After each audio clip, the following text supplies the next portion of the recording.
हरि ओम हरि ओम। आमे श्रीमद् भगवद गीतार षष्ठ अध्यायर किछि आमे सार सार चिंतन करुछंती, जहाकू आमे समास शैली बाबदरे विचार करुछंती। केमिति कम शब्द रे से कथा को आमे बुझी पारिबा, सुनी पारिबा, विचार करि पारिबा, से ताकू कहती आमर समास शैली। से आमे 15 नंबर श्लोक पर्यंत विचार करथिले। जेमिति आम मिश्र सारे आरंभ कले जो गीतार जो मूल सिद्धांत ही यह जहाँकि आमर शत्रु कई अन्य नुहंती, आमर शत्रु स्वयं आमे माने, आमर मित्र ही स्वयं आमे माने। साधकर शत्रु मित्र अन्य कहीं नुहंती, साधकर शत्रु मित्र ही से स्वयं थाए। जेते बेले तार रजगुण तमगुण धीरे धीरे शांत हो गलानी, से समय रे से ही तार मित्र हो जाए था। जे सत्वगुण संस्कार रे रही तार स्वतः ही से तार मित्र थाए। आगरू आमे माता पिता पाखरु अनेक संस्कार मिलुला, दादा दादी पाखरु अनेक संस्कार मिलुला। आउ से संस्कार नाही कहीं ना आमर मोबाइल टीवी सब आसीगला। आगरू ये सब नथिला। माता पिता दादा दादी सब सुंदर सुंदर कहानी सब शुणाउथिले। छोट बेलू आमे एमिति अनेक अनेक कहानी सब मने रही जाउथला, जो रामायण रे, गीता, भागवत रे जो अनेक अनेक सब कहानी थिला। उपनिषद रे भी कहानी मोर भी मने अच्छी।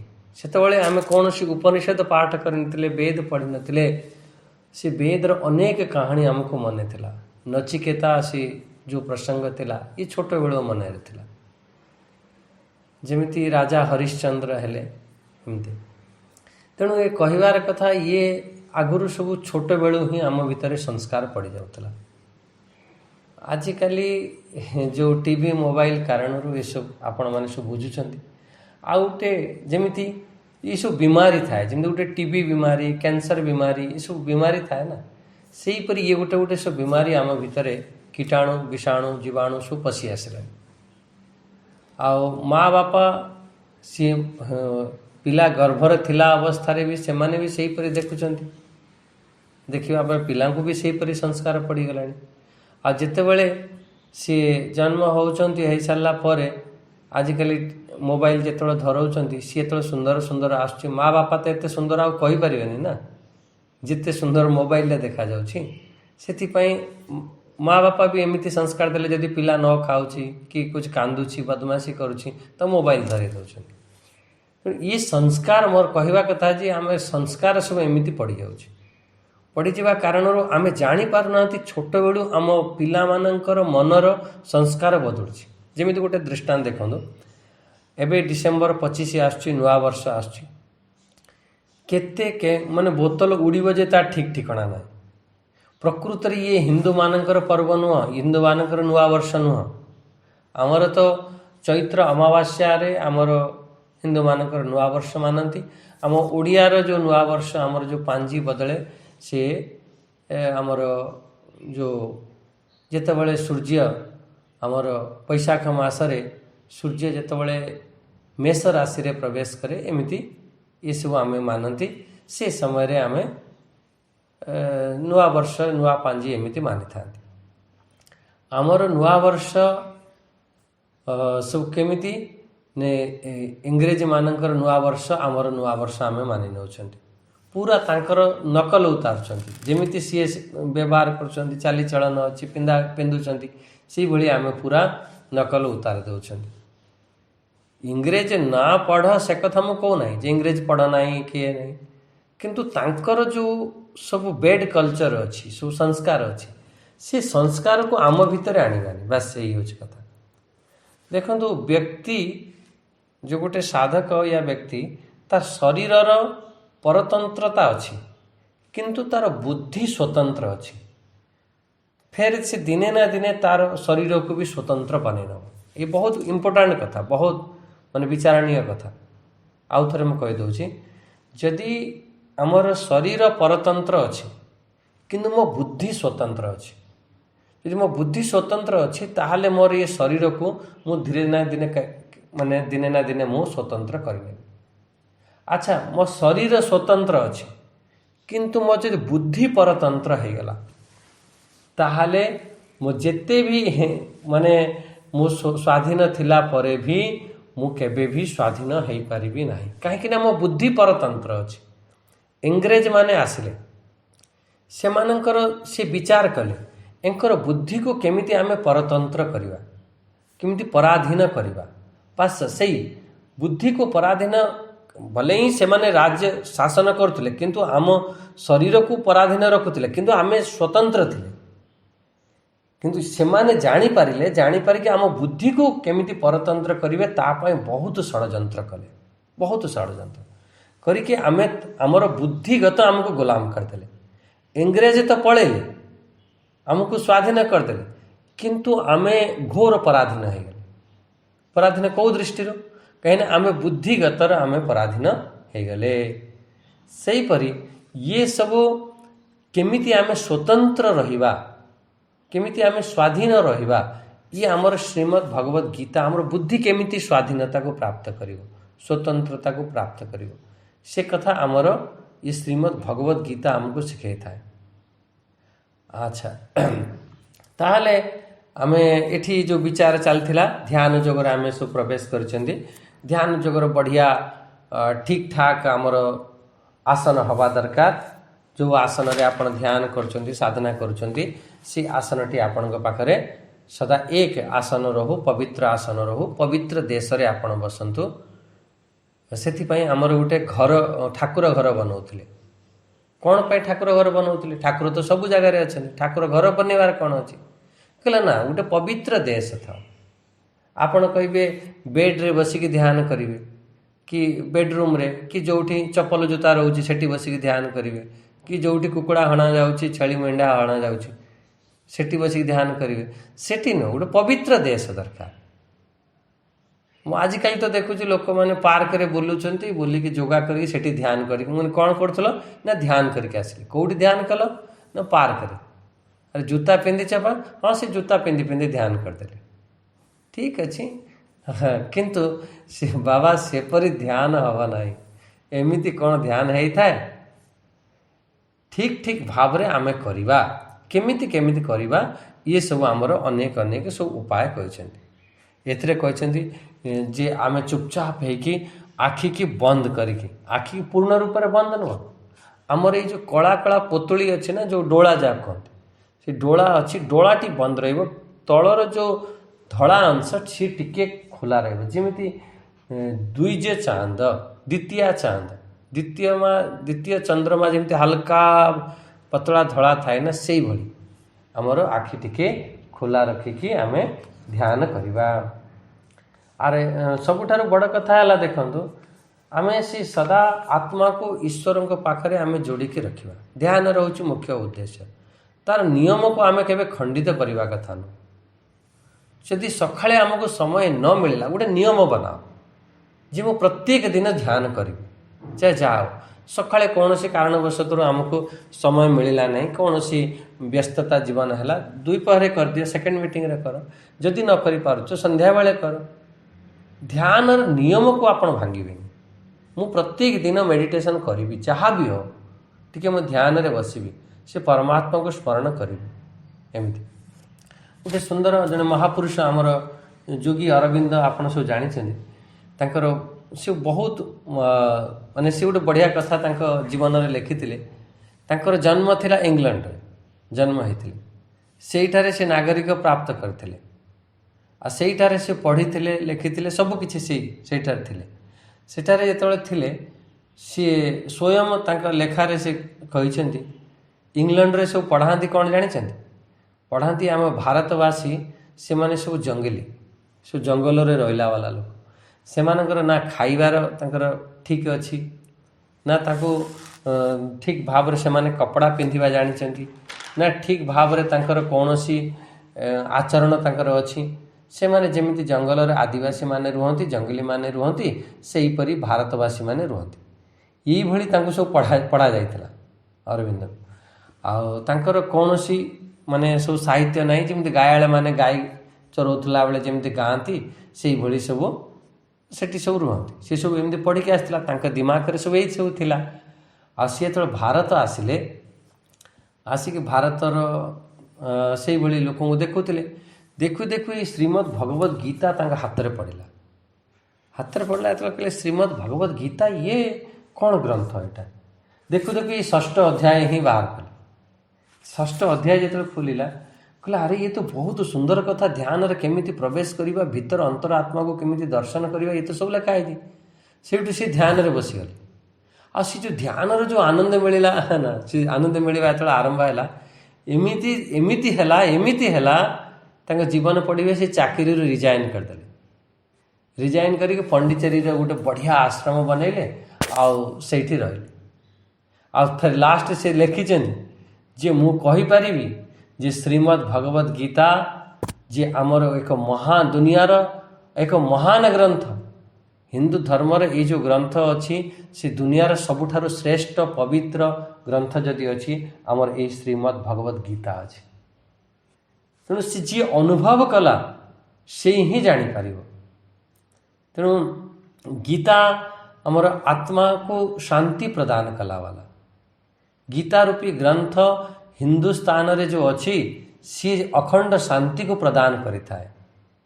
ଗୀତାରେ ଯେଉଁ ଫର୍ମୁଲା ଅଛି, ଯଦି ସେଇ ଫର୍ମୁଲାକୁ ଆମେ ଦେଖୁଛନ୍ତି, ଭଗବାନ ଯେଉଁ ଫର୍ମୁଲା ସବୁ କହିଛନ୍ତି, ସେଇ ଯଦି ଫର୍ମୁଲାକୁ ଆମେ ଦେଖୁଛନ୍ତି, ଦେଖନ୍ତୁ ଆପଣ ଗୋଟେ ଟିଭି ଦେଖିଲେ, ଗୋଟେ ସିନେମା ଦେଖିଲେ, ସେଥିରେ ସୁଖ ମିଳେ, ସୁଖର ଫର୍ମୁଲା ଅଛି, କିନ୍ତୁ ସେ ସୁଖ ଫର୍ମୁଲା ଯେଉଁ କ୍ଷଣିକ ଅଛି, ଏତିକି ସମୟ ଦେଖିଲେ। କିନ୍ତୁ ଭଗବାନ ଆମର ଯେଉଁ ଅନନ୍ତ ସୁଖର ଫର୍ମୁଲା ଆମର ଏଇ ଶ୍ରୀମଦ୍ ଭଗବତ ଗୀତାର ଭରି ଦେଇଛନ୍ତି। ଆଉ ଏ 6ଠ ଅଧ୍ୟାୟରେ କେମିତି ଆମେ ଧ୍ୟାନ ଯୋଗରେ ପ୍ରବେଶ କରିବା ସେ କଥା ଏଠି କହୁଛନ୍ତି। ଇଏ 16 ନମ୍ବର 17 ନମ୍ବର ଶ୍ଲୋକରେ ଆପଣ ଦେଖିବେ କେମିତି ଆମର ମାନେ ଯେତେବେଳେ ଆସନ ଆମେ ସବୁ ଠିକ୍ ଠାକ୍ କରିସାରିଲେ, କେମିତି ଆମେ ଖାଇବା ପିଇବା କେମିତି କରିବା। ଯୋଗ ଅଭ୍ୟାସ କଲା ବାଲା ସେ ଧ୍ୟାନ ରଖିବା ଦରକାର। ଅଧିକା ଖାଇଲା ବାଲା ସେ ଯୋଗ ଅଭ୍ୟାସ କରିପାରିବନି। ଅଧିକା ପେଟ ଖାଇ ଦେଇଥିବ, ତା ହଲି ପାରୁନଥିବ, କି ଉଲ୍ଟା ସିଧା ଖାଇ ଦେଇଥିବ, ଆଉ ସକାଳୁ ତାକୁ ନିଦ ଆସିବ, ଆଉ ଶରୀର ସୁସ୍ଥ ରହିବନି। ଆଉ ଯିଏ ବିଲକୁଲ ନ ଖାଇଲା ବାଲା, ସିଏ ବି ତାର ବି କୌଣସି ପ୍ରକାର ଶରୀର ତାର ବି ଠିକ୍ ରହିବ ନାହିଁ। ତେଣୁ ଇଏ ଅଧିକା ଖାଇଲା ବାଲା ୟା ଅଧିକା ନ ଖାଇଲା ବାଲା ସେ ଯୋଗରେ ପ୍ରବେଶ କରିପାରିବ ନାହିଁ। ଆଚ୍ଛା, ଆଶ୍ରମ ଜଣେ ଆସିଲା, ଦେଶୀ ଘିଅର ବଢ଼ିଆ ହାଲୁଆ ହେଇଥିଲା, ଖାଇଲା, କହିଲା ଆହା ଇଏ ଯେଉଁ ମାନେ ମିଳିଲା ନା, ଏ ଯେଉଁ ସୁଖ ମିଳୁଛି, ଇଏ ଯେଉଁ ପୁରା ଯେମିତି ଲାଗୁଛି ଯେ ଏତେ ଇଏ ସ୍ୱାଦିଷ୍ଟ, ଆଜି ମୋତେ ସ୍ୱର୍ଗ ମିଳିଗଲା। ଆଚ୍ଛା, ଫେର ଦିନେ ତାକୁ ବଢ଼ିଆ ତାଳ ସଜଗଲା, ଯେଉଁ ସନ୍ଦେଶ ଦିଆଗଲା। ଆଉ ସେଦିନ ସେ ଖାଇଲା ଯେତେବେଳେ, କହିଲା ଆହା ଆଜି ତ ମୋତେ ଭଗବାନ ମିଳିଗଲେ। ଯଦି ତୁମର ଖାଇବାର ତୁମକୁ ସ୍ୱର୍ଗ ମିଳିଯାଉଛି, ଖାଇବାର ଯଦି ଭଗବାନ ମିଳିଯାଉଛି, ତାହେଲେ ତୁମେ ଫେର ଭଜନରେ ପ୍ରବେଶ କରିପାରିବ ନାହିଁ, ଧ୍ୟାନରେ ପ୍ରବେଶ କରିପାରିବ ନାହିଁ। ତେଣୁ ଯାହା ବି ହେଉ, ଏଠି ଆପଣମାନେ ସବୁ ୟା ଉପରେ ଆମେ ଖୁବ୍ ବିଚାର କରିଛନ୍ତି। ଆମର କେତେ ଖାଇବା ଦରକାର, କେତେ ପେଟକୁ ଭରିବା ଦରକାର। ମୁଁ ବ୍ରତ ରହିବା ପାଇଁ ମନା କରୁନି, ତୁମେ ସେହି ହିସାବରେ ଶରୀରରେ ଯେତେ ଅନୁକୂଳତା ହେଉଛି ସେହି ହିସାବରେ ତୁମେ ଖାଦ୍ୟ ତାଙ୍କୁ ଦିଅ। ହଁ, ଶରୀରରେ 2 ହିସ୍ସା ଖାଇବା, ଗୋଟେ ହିସ୍ସା ଆମେ ଖାଲି ରଖିବା ପାଣି ପିଇବା ପାଇଁ, ଆଉ ଗୋଟେ ହିସ୍ସା ଆମର ଖାଲି ରଖିବା। ଏମିତି 4 ହିସ୍ସା ବନେଇକି କରିବା ପାଇଁ ଏସବୁ ଖୁବ୍ ବିଚାର କରାଯାଇଥିଲା। ଆଉ ଯିଏ ଗରିଷ୍ଠ ଭୋଜନ କରିବ, ସିଏ ଯେଉଁ ଅଖାଦ୍ୟ ବସ୍ତୁକୁ ଖାଇବ, ତାର କେବେ ବି ମନ ଲାଗିବ ନାହିଁ, ଚାହେ ଯେତେ ଧ୍ୟାନ କର, ଭଜନ କର, ଯାହା କର। ବିଲକୁଲ ନ ଖାଇବା ଲୋକ, ତାକୁ ବି ଲାଗିବ ନାହିଁ। ତେଣୁ ଏଠି ପୁରା ଯୁକ୍ତ ହିସାବରେ ଆମକୁ ସବୁ ଖାଇବାକୁ ପଡ଼ିବ। ସେହିପରି ଶୋଇଲା ବାଲା, ଯଦି ବିଲକୁଲ ନ ଶୋଇଲା ବାଲା ବ୍ୟକ୍ତି କହିବ ନା ମୁଁ ରାତି ଚାହିଁକି ରହିବି, ମୁଁ ଧ୍ୟାନ କରିବି, ୟା ବିଲକୁଲ ଶୋଇଲା ବାଲା ବ୍ୟକ୍ତି ସେ ଅଳସୁଆ ହେଇଯିବ। ତେଣୁ ଆମର ଏଠି ଖାଇଲା ବାଲା ପୁରା ଯୁକ୍ତ ହିସାବରେ ରହିବା ପାଇଁ ଭଗବାନ ବହୁତ ବଢ଼ିଆ ସବୁ ଫର୍ମୁଲା ଦେଇଛନ୍ତି। 18 ନମ୍ବର ଶ୍ଲୋକରେ ଦେଖନ୍ତୁ, ମନରେ ବସର କରିବାକୁ ତା ନିୟମ କିଛି ପାଳନ କରିବାକୁ କହିଛନ୍ତି। ଯେତେବେଳେ ତୁମର ଚିତ୍ତ ବିଷୟରୁ ହଟିକି ଭିତର ଆଡ଼କୁ ଯାଇଥାଏ, ସିଏ ସମ୍ପୂର୍ଣ୍ଣ ପଦାର୍ଥକୁ ସମ୍ପୂର୍ଣ୍ଣ ଯେତେ ବି ପଦାର୍ଥ ଅଛି ସେଠି ନିଷ୍ପ୍ରିୟ ହୋଇଯାଇଥାଏ, ତାକୁ ହିଁ ଆମେ ଯୋଗୀ କହିବା। ସବୁଠାରୁ ନିଷ୍ପୃହ ସର୍ବ କାମେଭ୍ୟ, ସମସ୍ତ କାମନାରୁ ଯେତେବେଳେ ଆମେ ନିଷ୍ପୃହ ହେଇଯିବା, ଯେତେବେଳେ ଆମର ଚିତ୍ତ ଟିକେ ବିଷୟ ଆଡ଼କୁ ବିଷୟ ଠାରୁ ହଟି ଆମେ ଅନ୍ତରାତ୍ମା ଭିତର ଆଡ଼କୁ ଯେତେବେଳେ ଆମେ ପ୍ରବେଶ କଲେ ଆଉ ସମସ୍ତ କାମନାରେ ଯେତେବେଳେ ନିଷ୍ପୃହ ହେଇଯିବା, ସେଇ ପ୍ରକୃତରେ ସିଏ ସାଧନା କରିପାରିବ, ସେଇ ଫେରେ ଯୋଗୀ ବନିପାରିବ। ତାର ଚିତ୍ତ କେମିତି, ଗୋଟେ ବଢ଼ିଆ ଦୃଷ୍ଟାନ୍ତ ଦେଇକି ଏଠି କହିଦେଇଛନ୍ତି। ତାର ଚିତ୍ତ କେମିତି, ଯେମିତି ଗୋଟେ ଦୀପକ ଜଳାଅ, ତା ଉପରେ ଗୋଟେ ଲଣ୍ଠନର କାଚ ରଖିଦିଅ। ଆପଣ ଦେଖିଥିବେ ଲଣ୍ଠନରେ କାଚ ଆଜିକାଲି ମିଳୁଛି, ଦୀପକ ଜଳେଇଲେ କାଚଟି ରଖିଦେଲେ। ଆଚ୍ଛା, କାଚ ରଖିଦେବେ, ସେଠି କୌଣସି ହାୱା ଲାଗିବନି, ତା ଶିଖାଟି କେମିତି ଯିବ ଆପଣ ଦେଖିଥିବେ। ଆଚ୍ଛା, ଆଉ ଗୋଟେ ଦୀପକ ଜଳେଇ ଦିଅ, ହାଲକା ଟିକେ ପଙ୍ଖା ଚଲେଇ ଦିଅ, ତା ଶିଖାଟି କେମିତି ହଲୁଥିବ? କହିଲା ହଁ। କହିଲା ସେଇପରି ଆମର ଯେଉଁ ଯୋଗୀର ଚିତ୍ତ କେମିତି ହେବା ଦରକାର, ଯେମିତି ଆମର ସେ ଦୀପକ ଜଳୁଛି ବାୟୁ ରହିତ, ବାୟୁ ଚାଲୁନାହିଁ, କିନ୍ତୁ ତାର ଶିଖା କେମିତି ଚାଲିଥାଏ, ଶିଖା ପୁରା ସିଧା ଚାଲିଥାଏ। ସେହିପରି ତାର ଶିଖା ପୁରା, ତାର ଚିତ୍ତ ପୁରା ଏକ ସିଧାରେ ସେ ପରମାତ୍ମାଙ୍କ ଠାରେ ଲାଗିଛି। ଏଠାରେ କହୁଛନ୍ତି ସେ ବାୟୁ ରହିତ ସ୍ଥାନରେ ଯେମିତି ଦୀପକ ଜଳେଇଲେ ଦୀପକ ଜଳୁଥାଏ, ସେହିପରି ଯୋଗୀର ଚିତ୍ତ ହେଇଯାଇଥାଏ। ଏଇ ଗୋଟେ ସୁନ୍ଦର ଏଠି ଉପମା ଦେଇଛନ୍ତି। ଆମେ ଯେଉଁ ସବୁ ମୂର୍ତ୍ତି ପୂଜା କରୁଛନ୍ତି ନା, ଗୋଟେ ଦେଖନ୍ତୁ, ଗୋଟେ ସୁପର ସାଇନ୍ସ ଅଛି। ଆମେ ମୂର୍ତ୍ତି ପୂଜା କୌଣସି ସାଧାରଣ କଥା ନୁହେଁ, ଟିକେ ବିଚାର କରନ୍ତୁ।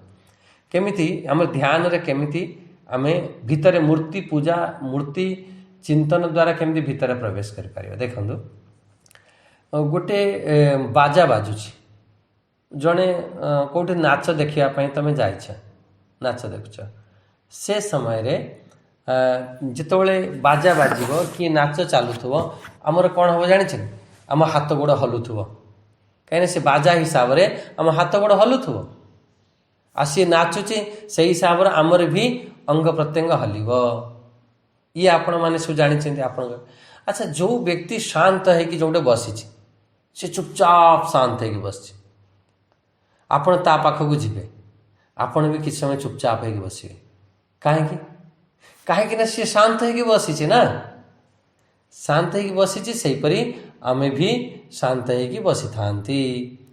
ଏହିପରି ଯେଉଁ ମୂର୍ତ୍ତି ଆମେ ଯେଉଁ ପୂଜା କରୁଛନ୍ତି, ସେତେବେଳେ ସେ କ'ଣ, ସେ ଗୋଟେ ଶାନ୍ତ ସ୍ୱରୂପ ଥାଏ। ମୂର୍ତ୍ତି କୌଣସି ହଲି ନଥାଏ, ଡୋଲି ନଥାଏ, ପଲକ ଝପକେଇ ନଥାଏ, ସିଧା ସାଧା ହେଇକି ବସିଥାଏ, ଠିଆ ହେଇଥାଏ। ଏମିତି ଏଠି ଆମକୁ କୁହାଯାଉଛି, ହେ ମୋର ପ୍ରିୟ ସାଧକ, ଯେଉଁଦିନ ତୋର ମନ ଏହିପରି ପୁରା ସିଧା ଠିଆ ହେଇଯିବ, ଶାନ୍ତ ହେଇଯିବ, ସେଇଦିନ ତୋର ଭଗବାନ ଦର୍ଶନ ହେବ, ସେଇଦିନ ତୋର ଆତ୍ମା ଦର୍ଶନ ହେବ।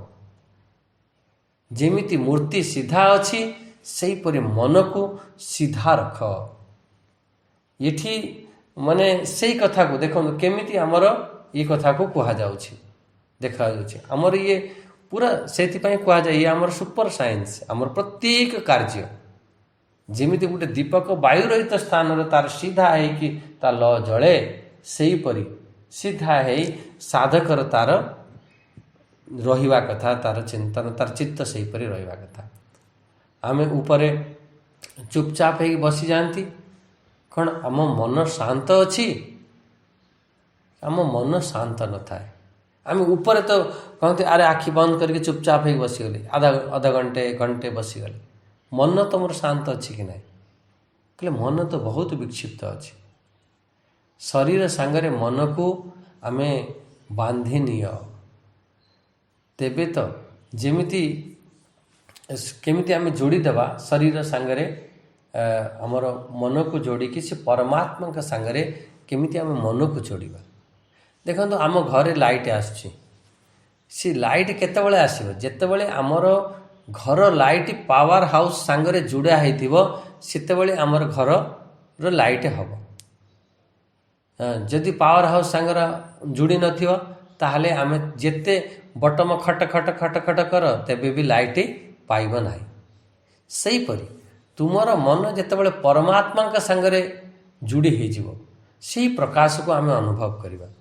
जेपर्यंत आमे से परमात्मा के सांगरे आमर मन जोड़ी है ना ता से प्रकाश अनुभव केमिति हम से जिमिति दीपकर ज्योति पूरा एक लय सीधा ही अच्छी सेपरी आम मन को से भगवान पाखरे सीधा करके लगेवा। अच्छा 20 नंबर श्लोक देखंतु। हाँ यत्र उपरमते चित्तम निरुद्धम योग सेवया। जितेबले तुमर चित्त योग अभ्यास करू करू संसार ठारू टिके हटि जाइछि फिर निज भीतर को निज आत्मस्वरूप को सी अनुभव करिछि। से आनंद एते जे कहते हे पार्थ तू केवे से आनंद को तू केवे कल्पना करि परिबु नाही। बहुत माने जेतेबेले आमर चित्त शांत हो जीव से असीम आनंद को आमे प्राप्त करिथांती। से कथा को 21 नंबर कहले सुखम आत्यंतिकम से आत्यंतिक सुख मिलिबो। से सुख केमिति अतीन्द्रिय सुख मिलिबो। 21 नंबर देखन माने सुखम आत्यंतिकम अतीन्द्रियम अतीन्द्रिय सुख मिलिबो। अतीन्द्रिय सुख माने कौन? इंद्रिय सुख अर्थ होची आमर ये बाहर सुख। अतीन्द्रिय सुख होची बाहर सुख नुह। बाहर जो सुख अच्छी तो से सब इंद्रिय ग्राही। ये जो सुख जो कहा जाउछि ये सब अतीन्द्रिय सुख। ये सुख को निर्मल बुद्धि वाला ही अनुभव करि पारिबो। सूक्ष्म बुद्धि वाला ही ये से पर्यंत से पहुँची पारिबो। सेठारे पहुँची से तत्व जी से पहुँची गला से केबे भी से तत्व ठारू से विचलित हेब नाही। यही हूँ मुख्य कथा। हाँ एठी ताले एठी दुईटी कथा कहले से आत्यंतिक सुख जो सुखर माने अंत ठारू भी और ता ठारू भी से अनंत सुख अंतहीन सुख। से अंतहीन सुख को आमर निर्मल बुद्धि द्वारा होश हवास द्वारा आमर सचेतन द्वारा सजग द्वारा से को अनुभव करिपारिबा। यही ठारे रही यही संसार रही सज ये नुह जे मरीगला परे आमको कोटि से अनंत सुख प्राप्त हो ना। यही जगार रही यही रही से तत्व ठारू आमे विचलित हवा नहीं। ध्यान जोगी किए ही पारिबो जहार बुद्धि रे यही जो कथा कहगला ये जहा बुद्धि रे ये तत्व को जी अनुभव कला से ईश्वर को जी दर्शन कला से आत्मलाभ ठारू आउ बड़ लाभ नहीं। से कथा एठी 22 नंबर श्लोक रे कहि दउछन कहछन यम लब्ध्वा चा अपरम लाभ मन्यते नाधिकम तथा। या ठारू आउ बड़ लाभ किछि नहीं। सबुठारू बड़ लाभ होछि कण आमर आत्मलाभ जो कि जीवन सब बड़ ठारू बड़ से दुख भी आसिले ता जीवन में कहीं से आत्मलाभ को अनुभव करिछि। केते बड़ दुख आसीबो कौन किए कौन कहबो जेते बड़ दुख आसली पहाड़ भी पड़गले एते बड़ दुख आसले भी सुधा से केभे विचलित हब ना। कहीं हब ना कहीं से आत्मतत्व को से अनुभव कर सारी ये संसार को से जानी सारी से केबे विचलित हुए। आपण टिके टिके कथार विचलित होचन ता माने होची जेते आपण टिके टिके कथार विचलित होचंदी सेते आपण आत्मतत्व ठारू दूर रे अछंदी। कौन से गोटे परिस्थिति घटना घटिला घटिला घटिला आमे कहीं विचलित हवा। जेमती अनेक परिस्थिति आम जीवन में आसला चलीगला ये भी जीवन में गोटे परिस्थिति आसी चलीज मु कहीं विचलित है। ये तो सुंदर दृष्टांत आम भक्त प्रहलाद सी जितेबाला सी अनुभव कर सारी विष्णु भगवान सर्वत्र अछंती कणकण रे अछंती। से समय अनेक हिरण्यकश्यप अनेक कष्ट देइथिला ता जीवन सबुठारु जदि कष्ट जदि पाइछंती आम प्रहलाद ताठारो अधिका कष्ट के पाए ना किंतु सी टिके भी टसर मस हेले नाही माने हलिले नाही कहीं से अनुभव कर सारी सी जो मो विष्णु तत्व मो परमात्मा मो भगवान मो कण कण रे अछंती से तत्व को तुम अनुभव कर जिते कठिन बाधा आसिले भी सुधा आमे टिके कौन सी प्रकार आमको विचलित करिपारिब नाही। आमे कौन करछन्ती जाने जदि टिके आमको थंडा हो गला टिके जर हो गला तुरंत आम कौन अरे अरे आज सत्संग बंद कर दियो कहीं थंडा हो जर हो अरे टिके बाधा आसिले आम विचलित सांगे सांगे विचलित हो जाउछन। टिके बाधा आसिले ना ना जिते बड़ बाधा आसिले भी सुधा आम विचलित हवा ना। ये से कथा किए विचलित हुए ना कहते जी से को प्राप्त कर सारी ताठारू ये दुनियार आ बड़ लाभ किसी ना।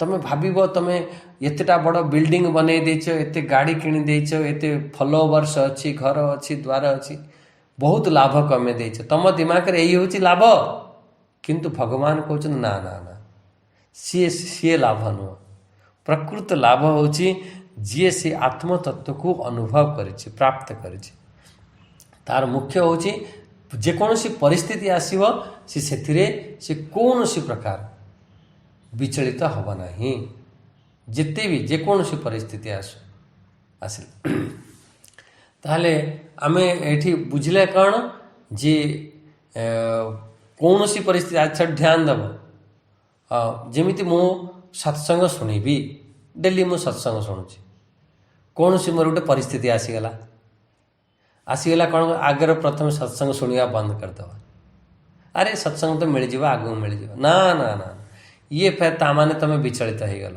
तुम सत्संग विचलित हो गल जेकोसी परिस्थिति आसु से घंटाटे भितर कौन घंटाटे कौन सी कर्म न कले कौन तुम पृथ्वी प्रलय हो ये हूँ आम भितर दृढ़ता दरकार आम भितर ताकू आम मैनेज करिपारिबा जदि आम भितर दृढ़ता थिबो प्रियता थिबो ममत्व थिबो जदि आम भितर भल पाइबा थिबो ताहले आम मैनेज करिपारिबा एमिति नुह ये से भगवान स्पष्ट रूप से कहते जेकोसी परिस्थिति आसे से मैनेज करना अन्य सब काम को सब टिके साइट रखी घंटाटे साइट रखी भगवान के चर्चा से शुणी। अच्छा ठीक अच्छे ये सब आम मानकर कथा यही कथा को आम समाज रे सब देखा मिले से आम परमात्मा के सांगरे संपूर्णतार आम जोड़ी होकी रहिबा। अच्छा तापर देखंतु ये सब आम खूब लंबा लंबा विचार करथिले किंतु आम सर्ट सर्ट विचार कर जानी शुणिकी कहीं कम समय रे एको आम बुझापी यहाँ आम टी समास शैली रे विचार कर।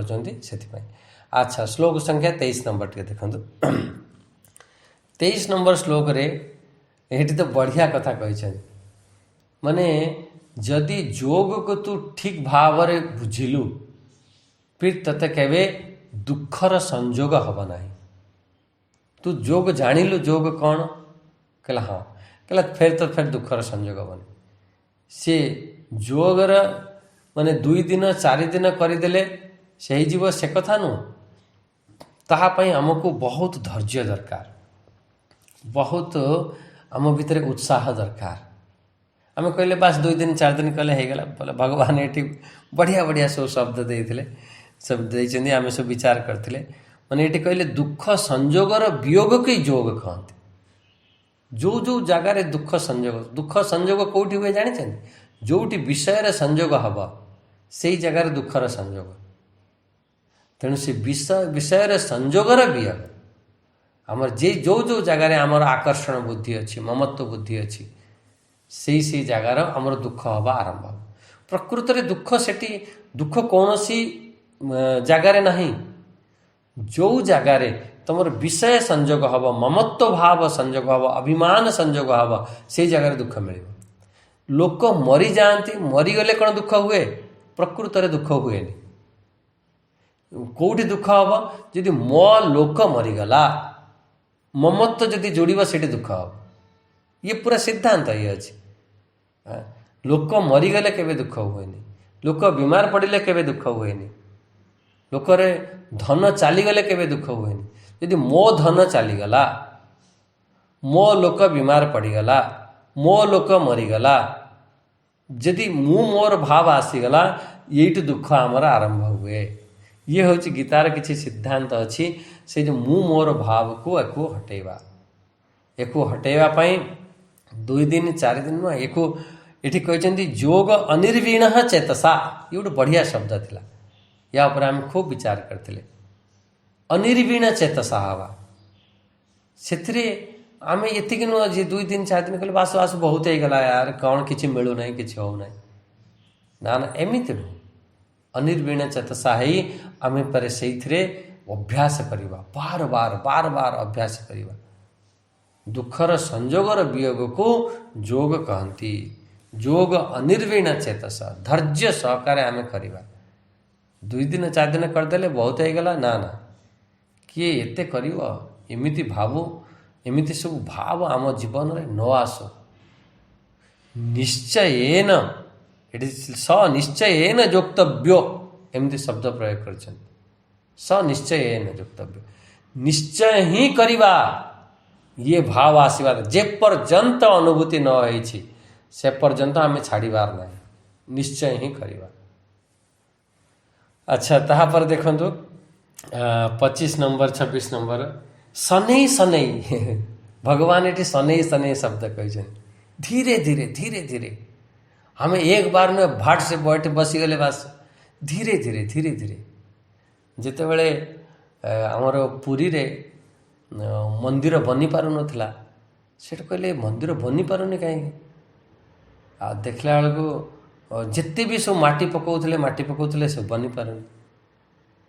लास्ट फेरे से जाइछन्ति एमती गोटे जगार खाइबापी तक हाथ जली जाऊला, कहले भाई हाथ जलीगला कहीं, कहले अरे भाई धीरे धीरे तुम खाओ गोटे साइड खाओ।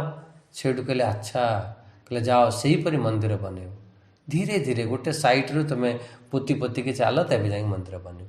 तेणु सहीपरि भाव में आमर धीरे सनै सनै रूप रमेद आम समस्त संकल्प को जो उत्पन्न हैला वाला जो कामना अच्छी जिते भी आम भीतर संकल्प उत्पन्न होची तार मूल होची कामना, से कामना को आम त्याग करवा, इंद्रियों को विषय ठारू आम हटई नवा, इंद्रिय समूह को टिके बसरे करवा, फिर धीरे धीरे धैर्ययुक्त बुद्धि द्वारा ये संसार रो आम उपराम हवा, निजको परमात्मा के संगे टिके स्थापना करवा, टिके चिंतन मनन करवा। एमती धीरे धीरे इसे धीरे धीरे हम धीरे धीरे आम मन को कंट्रोल कर आम भाव आज गोटे दिन मु 2 घंटा बसली मो मन कंट्रोल कहीं होनी कि मु गोटे सप्ताह कली गोटे मास कली कहीं होना ना ना, ये गोटे दिन 2 दिन 3 घंटा 4 घंटा एमती नुह।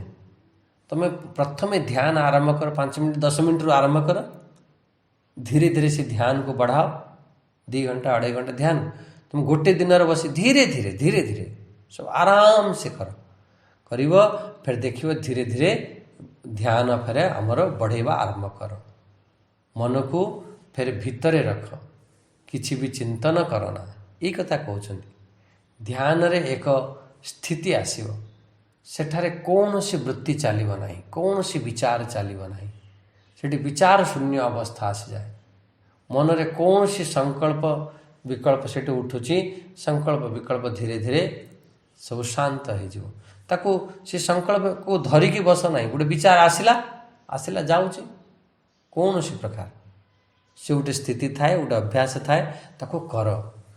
माने मोर ये कहबार कथा जे बहुत विचलित हवा नहीं, धीरे धीरे आम करवा आग को बढ़ेवा। आम जदि एतिकरू धैर्य हरा हो ताहले फेर आमर करिपारिबा नहीं कि एकदम गोटे दिन 2 दिन मत भगवान मिल जातु एमती हो पार ना, या बहुत टिके समय लगे, धैर्य सहकार रुहतु, धीरे धीरे रुहतु। निश्चित रूप से मोर विश्वास अच्छी भगवान का वाणी उपर मोर विश्वास अच्छी जे आपणकर भी मन कि करने को पड़ो, हेले मन धीरे धीरे धीरे धीरे बस प्रयास कर, आज ठार लगी जाओ, आरंभ कर दियो, अध घंटे मो ध्यान करी केमिति खाली आखि बंद करके नुह ता भितर सब जेमिति जेमिति सब प्रक्रिया कहुई सेमती सेमती कर। व्यवहारिक जीवन रे भी आमे कहती आपण तो मो कथा को धरिकी बसीचंती एमती कहते ना, अरे छाड़ी दियंतु। सेहीपरि आम मन रे जो विचार उसूची धरी कहीं बस आसला छाड़ी दियो जाऊ, से मन रे विचार उठिला चलीज उठिला चलीज, मन जितेबाला देखियो मोर प्रत्येक संकल्प को सी छाड़ी दउछि, मन गोटे विचार उठेगी तुमको देला, तुम्हें छाड़देल, फेर देला, फेर छाड़देल, सी फेर आउ फेर मनर संकल्प फेर आउ बनैबा छाड़द। मैंने जड़े तुमको 10 टंका देला तुम्हें नेलनी, आउ दिने देला तुम्हें नेलनी, सी फेर दबा बंद करदब। अरे सीधा सीधा कथा कह देखो, बहुत माने ये सब व्यवहारिक पॉइंट केमी जड़े तुमको फोन कला तुम्हें उठेलनी, आउ थे कला उठेलनी, आउ थे कला उठेलनी, तापर सी आउ तुमको फोन करनी, आउ फोन करनी, माने उठे ये हूँ टेक्निक। से ये कह मनरे विचार उठला तुम्हें कहीं धरिकी बस जाइए। जिते जड़े तुमको गाली देला तुम्हें ता रिएक्शन करुच माने तुम्हें ताको रिसीव कल धरिल, जी ताको रिएक्शन न करियो ना सी देखियो सी थरे गाली दब, 2 थर गाली दब, 4 थर बेलू कह तो कौन शुभु ना कि एमती भी सब बहुत बार हुए। ये सब आपण व्यवहारिक कथा, से मनरे जहाँ आसूँ बहुत ताको धरवार नहीं। सेपरि जीवन में आपण जीवन में जहाँ कि आसूँ आसला जाऊँच आसला जाऊँच बेस। जितेबाला आम गोटे ध्यान दबा पहरती, पहरवा जानी एमती पहरती पहरती जो पानी को आम को पछकू करने को पड़ता है, तेबे जिते जिते आम पानी को जी जिते पछकू करते सी आग को बढ़ी पार। ये आपण मैंने सब जानी प्राय सब पहरवा जानी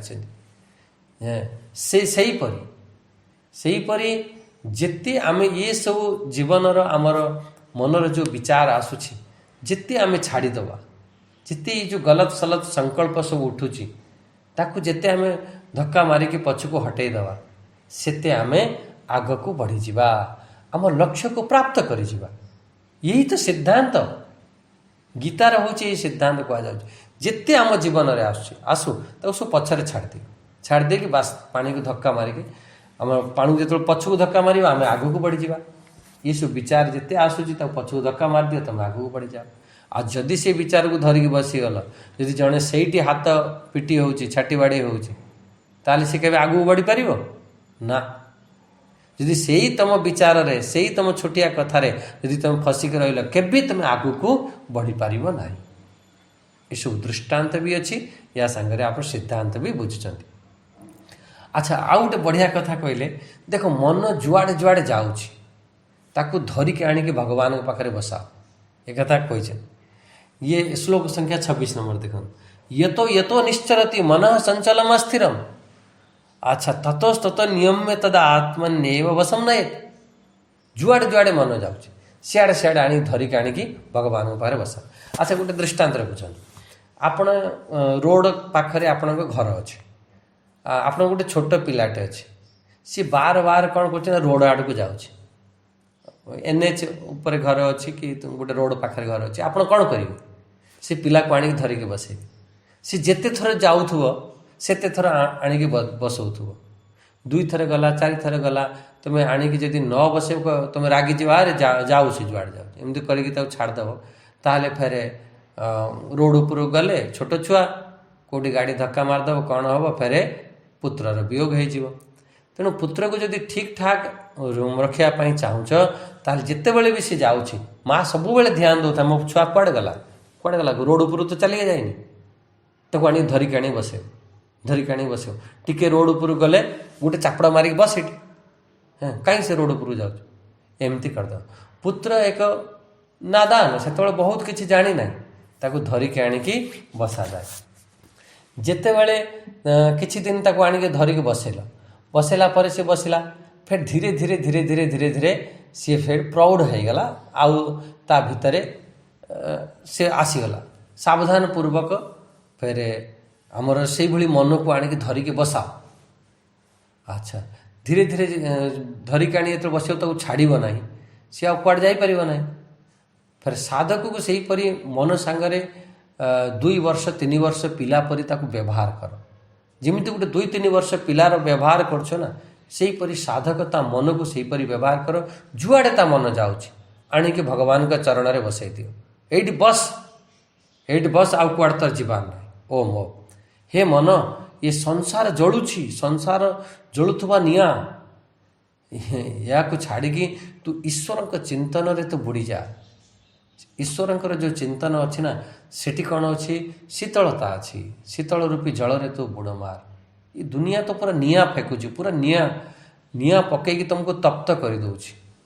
ईश्वर का चिंतन ही तुमको ठंडा हवा ऐसी हवा देकी तुमको शांत करदेव। एमती तू मस्त हो जा निजर मस्ती रे बस मस्त हो जा से परमात्मा का चिंतन रे बस यही निज स्वस्वरूप तुम स्वस्थ रुह मस्त रुह। ये सब मोर पुराना डायलॉग सब अच्छे।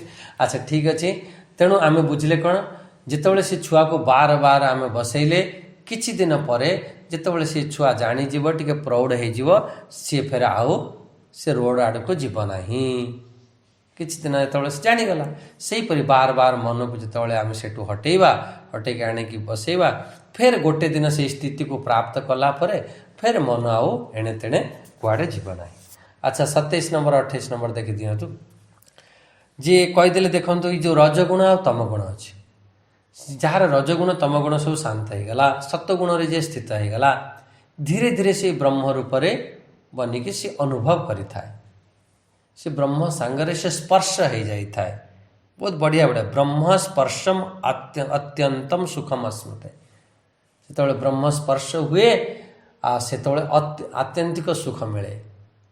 आमे सब भारतवासी आमे तो आमे भजन रे आमे मस्त रहिला वाला आमे तो से ऋषि मानकर संतान आमे तो से परम पवित्र देशर आमे निवासी आमे उत्कलवासी जोठी जगन्नाथ महाप्रभुंकर स्थान जोठी भगवान राम कृष्णंकर एठी अवतार हैला यही देशर आमे जन्म होइछंती। तेणु जोठी आमर भगवान स्वयं गीता ज्ञान प्रदान करिछंती तेणु एते गोटे अनुभव कर ब्रह्म स्पर्शम तेणु यहीपरि अनुभव करिकी फिर से आत्यंतिक सुख को प्राप्त कर। अच्छा ये 29 नंबर 30 नंबर श्लोक रे तो भाई बहुत बढ़िया कथा कहते ये तो मोर बहुत फेवराइट आपण माने जानिछंती। एठी दुईटी कथा 29 नंबर मुख्य रूप से देखंतु आमर ये तो मुख्य ज्ञान जो ब्रह्म ज्ञान कहते ना आत्मज्ञान कहती ब्रह्म ज्ञान कौन जड़े पचार आत्मज्ञान कौन जड़े पचार बस यही कथाटी ही कहीदेव आत्मज्ञान हूँ या कौन कौन हूँ आत्मा ये जो कहुई दुईटी कथा कहुई सर्वभूतस्थम आत्मान ये देखो 29 नंबर सर्वभूतस्थम आत्मान आ सर्वभूतानि च आत्मनि ये जो दुईटी कथा सर्वभूतस्थम आत्मान निजर जो स्वरूप रे निजर स्वरूप को निजर जो आत्मा को संपूर्ण प्राणी के भीतर देख मोरी आत्मतत्व ही संपूर्ण प्राणी के भीतर अच्छे बस ये सर्वभूतानि च आत्मनि संपूर्ण प्राणी को निज भीतर देख जिते भी ब्रह्मांड जहाँ कि अच्छे सब मो भीतर अच्छे माने दुईटी कथा मोर निज स्वरूप को प्रत्येक प्राणी के भीतर देखुची ये हूँ प्रथम कथा ये संपूर्ण ब्रह्मांड जिते भी सब प्राणी अच्छा सब मो भीतर मुझे देखुची ये दुईटी कथा ही यही हूँ ब्रह्म ज्ञान यहीटा को अनुभूति करने ही मुख्य आमर अच्छे आ से कथा को 30 नंबर श्लोक भी से दुईटी कथा कहीदे 30 नंबर श्लोक कहीदेले ये जीए जोगयुक्त हो सी सर्वत्र सी समान सी दर्शन कला वाला जोगयुक्त वाला पुरुष सी कौन करिथा भगवान कहते 30 यो माम पश्यति सर्वत्र सर्वम च मई पश्यति बस माने ये कौन होता ही थाए जे समस्त भितर जे मते देखी था जिते भी प्राणी अच्छा समस्त भितर से ब्रह्म को अनुभव करिथाए से ब्रह्म ही समस्त भितर अयम आत्मा ब्रह्म आम समस्त से ब्रह्म समस्त से आत्मरूप सेकेंड कथा है से ब्रह्म भितर से ब्रह्मांड जमी विराट पुरुष भितर संपूर्ण ब्रह्मांड अच्छी से ब्रह्म भितर ये संपूर्ण सब स्थिति अच्छा